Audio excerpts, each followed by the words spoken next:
दोस्तों, प्यारे बच्चों, मैं नायब सिंह आज फिर एक छोटी सी सीख देने वाली छोटी कहानी के साथ भगवान की मर्जी।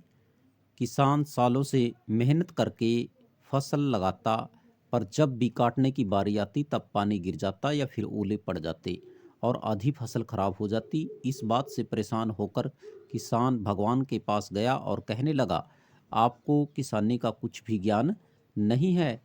आपको पता ही नहीं कि कब पानी कब गिराना है और कब धूप निकालनी है, कब मौसम ठंडा रखना है, कब गर्म रखना है।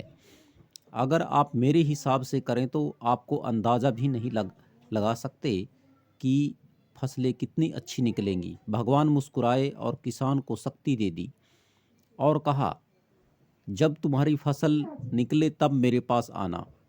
किसान बहुत खुश हुआ और मन में यह सोचते हुए गया, देखो, मैं बताऊंगा कि कैसे किसानी के लिए मौसम लाया जाता है। अब पूरे समय किसान को जैसा लगता वैसे ही पानी गिराता, धूप निकालता और ठंड लाता। देखते ही देखते किसान की फसल बहुत शानदार हो गई।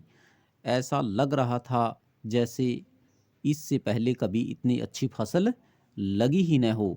इस बात से किसान बहुत खुश हुआ और कुछ ही दिनों में फसल काटने का समय आ गया। जब किसान ने फसल काटी तो वह चौंक गया। उसने देखा, फसल में तो दाने ही नहीं हैं और कुछ ही दाने हैं, वह भी बहुत कमज़ोर।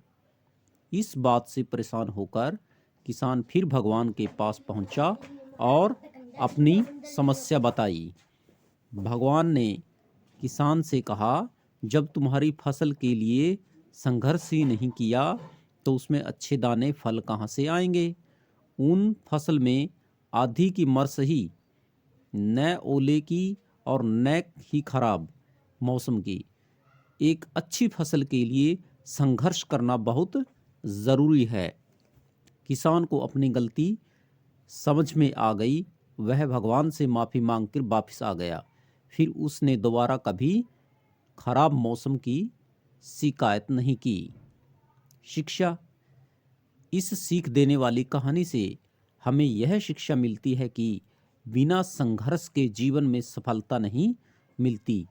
जब हम मेहनत करते हैं और परिणाम अपने हिसाब से नहीं मिलते, तब हमें संयम रखना चाहिए और निरंतर मेहनत करते रहना चाहिए। कहानी कैसी लगी?